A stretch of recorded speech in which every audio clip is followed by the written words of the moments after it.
예, 안녕하세요. 철겁탄 TV의 철겁탄입니다.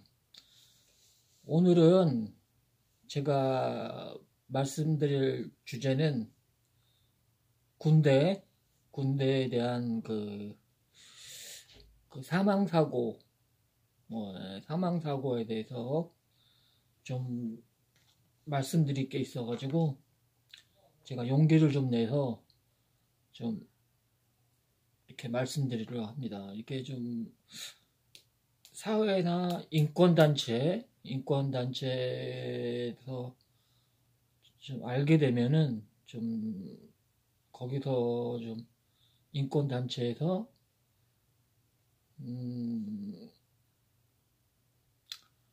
다루게 되면은 좀 큰 이슈가 되는 좀 그런 내용이에요. 제가 92년 5월 26일 날 입대를 했습니다. 그리고 그 7월 초경에 제가 6주 훈련을 받고 맹호부대 신병교육대에서 받고 그 다음에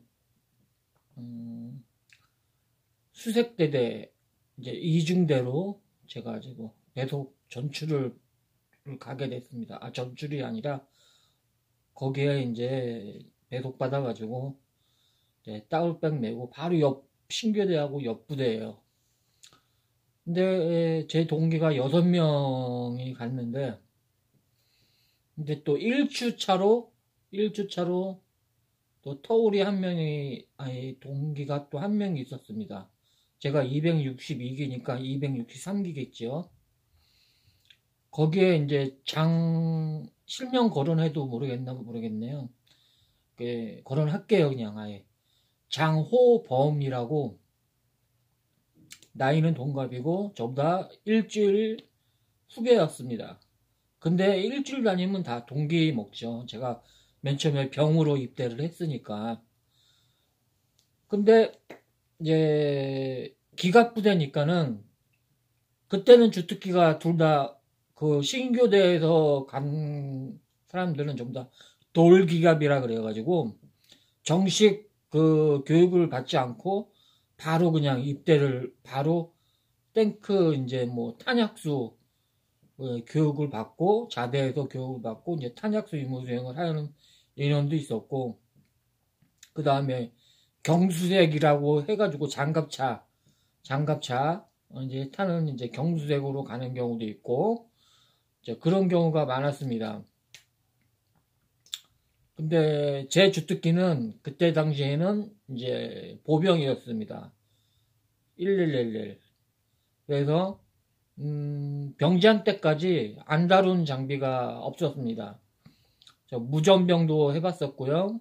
그 다음에 201 사수, M60 사수, 예, 그렇게 해보고, 그 다음에 이제 병장 때 이제 전차 탄약수 교육을 좀 받고, 탄약수 이제 전차, 네, 초도 전차죠. 이제 임무 수행을 했었습니다. 보면은 88 전차에 보면은 라이트 바로 위에 쇠 등 위에 보면은 좌측하고 우측에 남바가 있어요, 번호. 그래서 우측은 생산연도, 좌측은 생산연도의 몇 번째 전차라고 딱 적혀져 있습니다. 초도 전차는. 그래서 제 전차는 86년도에 제작됐고, 그 다음에 87번째로 생산된 전차였습니다. 그래서 이름이 그 넘버가 다 있어요. 제 전차 탱크 이름은 치타였습니다. 치타. 빠르잖아요, 치타. 그래서 그 1중대, 2중대, 3중대가 있는데, 이제 전차가 중대마다 6대씩 있습니다. 각 소대에 2대씩, 그 다음에 장갑차 하나, 4.2인치 한 문씩 그렇게 있었습니다. 그래서 소대가 독단적으로 그 전술훈련을 할 수가 있습니다. 왜냐면은 탱크도 있지, 보병도 있지, 그 다음에 4.2인치 포병도 있지. 그래서 대포병 화력지원이나 포병 화력지원을 안 받고도 우리 4.2인치가 소대에 있으니까 그걸로 이제 전방 포격을 할 수가 있죠. 그 다음에 탱크가 가기 전에 이제 우리 경수색반이라 그래가지고 이제 장갑차 탄 인원을 경수색이라고 해요. 그래서 11명이 탑승을 합니다. 이제 그 탑승한 인원이 이제 코너나 이제 전방에 의심스러운 이제 그 목지점이 있습니다. 저기 숨을 만한 그런 목지점. 이제 그 지점을 이제 올라가서 이제 수색을 하고 이상이 없으면은 무전을 때려서 이제 와라, 이제 가도 된다 라고 하고, 아니면은 급하게 이제 갈 경우가 있습니다. 그 경우에는 전차가 맨 앞에 있습니다. 그래서 화력으로 수색합니다. 화력으로 수색을 해버립니다. 그래서 철갑탄, 입마살사용 철갑탄, 그 꼬챙이처럼 생겼습니다. 화살촉으로. 그게 7,500발이 들어있습니다. 입마살사용. 그래서 그게 조절이 되어 있어가지고, 그, 전차가 날아가면은 제가 설명을 하려고 보드판도 또 구입을 했습니다. 아주 그냥 친절하게 설명을 하려고.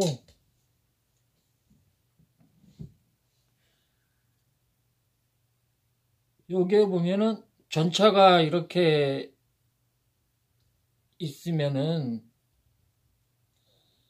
이게 전차라고 해요. 그냥 네. 이게 다시 그려야겠다. 제가 다시 그리고 설명을 드릴게요. 이게 제가 장비를 초보다 보니까는 이렇게 등하고 그걸 제가 구입을 못했어요. 왜냐면 그게 좀 알아보니까는 카메라하고 그걸 알아보니까 좀 비싸더라고요. 그래서 좀 돈 좀 모은 다음에 좀 이제 병원 가고 좀 하는데 좀 더 아껴서 그 이제 조명도 사서 이제 하겠습니다. 이제 탱크를 이제 전차 그냥 대충 그리겠습니다.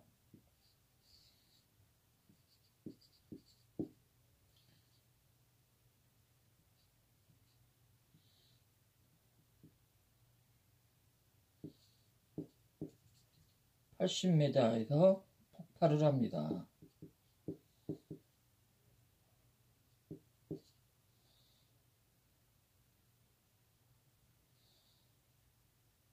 그래서 여기서 자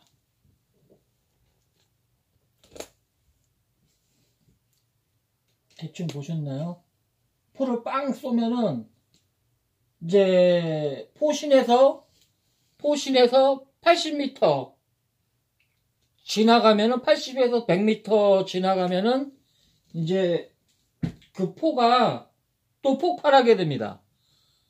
폭발하게 되는데, 그러니까는 이게 포라면은 빵 쐈습니다. 이게 날아갑니다. 이게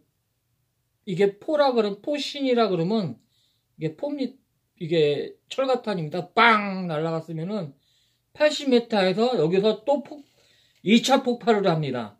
2차 폭발을 하면은 여기서 80m에서 이제 폭발을 하게 되면은 7,500개의 화살촉이 사방으로 쫙 퍼져나갑니다. 그게 2,000m까지 살상을 합니다. 그래서 그 전차가 지나가는 지점, 그러니까는 길목이 이렇게 길이 하나가 있으면은 이 산이 둥그렇게 길 사이에 이렇게 두 개가 능선이 있습니다. 그게 목진지라고 하는데, 주요 목이라고 합니다. 그러니까는 적이 예상으로 이제 숨어 있을 만한 곳으로 이제 그런 곳은 이제 보병을 이제 시키지 않고 내가 하차해서 수색을 하지 않고 바로 그 인마살상용 그 철갑탄으로 해서 쏴버립니다. 그러면서 이제 수색을 하게 됩니다. 수색이란 이제 기갑수색 전차에 대해서 수색이란 개념은 뭐냐면은 그 제가 쉽게 설명을 해드릴게요. 이제 어느 한 사람이 이제 산을 걸어가면은 여러 개의 굴이 이제 있습니다. 여러 개의 굴이. 근데 그 안에 뭐가 있는지 몰라요. 뭐 뱀이 있을 수도 있고 쥐가 있을 수도 있고 뭐 이제 벌레들이 있을 수 있고. 그래서 그 구멍 안에 이제 어떤 게 있나 이제 손을 집어넣습니다. 손을 이제 확인 차원에서 이제 손을 이제 집어넣으면은 이 손이 우리 수색대입니다. 수색대. 이 손이 수색이라고 생각하면 됩니다. 그래서 그걸 찾는 겁니다, 이제. 그래서 전쟁 시에 맨 처음에 투입되는 게 저희 수색대대입니다. 그래서 무턱대고 가는 건 아닙니다. 가자마자 이제 저희가 이제 수색을 이제 해주고 전방에 이제 화력이 얼마큼 되고 이제 적 화력이 얼마큼 되고 규모가 얼마큼 되고 전차는 몇 대가 있고 이제 무슨 화기가 있고 있는 거를 이제 주공 부대인 이제 그 부대한테 알려주는 이제 그런 역할을 하는 게 저희 수색 부대입니다. 그래서 알려주고 우리가 이제 우회나 이제 뭐 해서 이제 빠지면은 주공이 이제 치고 나가서 이제 상대방 적들을 이제 파괴하는 이제 그런 임무를 맡고 있습니다. 그래서 뭐 전차 부대가 일본 보병 부대하고 싸울 일은 거의 없습니다. 일반 전차 부대는 전차와 전차끼리 싸우는 겁니다. 그렇기 때문에 항공 지원도 많이 받고요. 캐스라 그러죠. 그 소대장들 이제 그 당시에 제가 근무했을 때는 1개 중대의 1개 소대의 한 명은 부사관이 소대장을 합니다. 그래서 그 부사관은 아주 공부를 많이 해야 됩니다. 영어도 많이 알아야 됩니다. 영어. 그러니까는 그 항공기하고 나하고 대화할 수 있는 수준까지 돼야 됩니다. 왜냐면 이제 캐스 요청을 하게 되면은 대화를 하게 됩니다. 좌표를 찍어줘야 되고 이제 그걸 받아야 되고 적어야 되고 이제 이제 좌표를 이제 저 항공한테 알려줘야 되기 때문에 영어를 좀 할 줄 알아야 됩니다. 근데 지금은 그렇게는 안 해요. 그리고 그거는 이제 캐스 요청은 옛날 구시되고 지금은 이제 C4I 체계로 돼가지고 항공과 포병과 전차 이 삼각이 하나로 이루어져 가지고 완전히 이제 자동 체제로 이제 이루어집니다. 이제 우리가 이제 좌표를 딱 알려주면은 인공위성에서 그 좌표를 딱 받아가지고 바로 항공이나 대포병 사령부로 바로 좌표를 날아갑니다. 그래서 바로 이렇게 교신 안 하고 바로 이제 적을 섬멸할 수 있는 그런 게 됩니다. 지금 시간이 딱 15분이 돼가지고 이게 참 용량이 적어서 딱 15분밖에 안 되더라고요. 예, 이제 잠시 또 바로 또 올리겠습니다. 아, 그게 좀 혼나갔네요, 말이.